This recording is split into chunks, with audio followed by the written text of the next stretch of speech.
Cagayan de Oro City nakabati usab og kusog nga pagtayog resulta sa magnitude 6.6 sa Tulunan, Cotabato. Dugang detalye pinaagi ni Clyde Makaskas live. Clyde. Base sa gipagulang impormasyon sa FIVOX miabot sa intensity 4 ang pagtayog nga nabati diri sa Cagayan de Oro City ingon man sa mga silingan niining lungsod.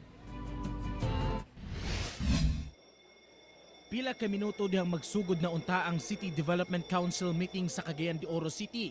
Dihang nabulabog kini sa kusog nga linog. Hinay-hinay nga nang gawas sa hotel ang mga partisipante samtang gipatingog ang ilang alarm system.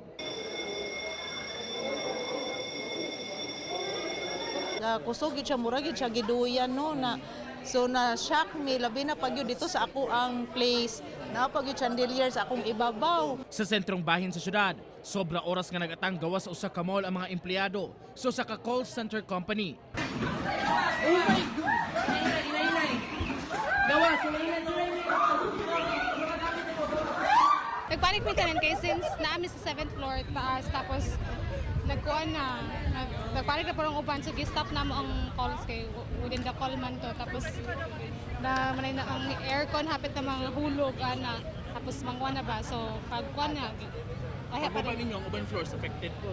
yes po tanan actually tanan floor. Dili mo bus sa 5 katawo ang narespondihan nga nakuyapan tungod sa pagtayog. Sa hitabo, nakadesisyon ang usa ka mall nga isuspende usa ang ilang operasyon. We are just thoroughly checking if okay na to operate, but currently the mall is closed for the whole day. Naglusad gilayon og assessment ang LGU sa mga critical buildings sa syudad nga nagpadayon pa hangtod karon. Suspendido na ang klase gikan elementary hangtod high school.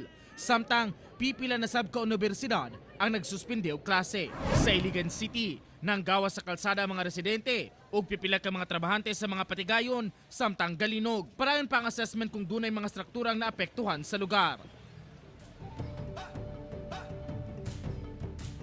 Ubay-ubay na ka mga aftershocks ang nabati karon diri sa Cagayan de Oro City busa atong pahimangno sa atong mga kapuso nga ipatuman gayud ang dock cover and hold kung dunay mabati nga pagtayog pipila ka mga oras o mga moabotay pa nga posible nga mga paglinog. Okay, daghang salamat. Amping mo diha, Clyde Makaskas.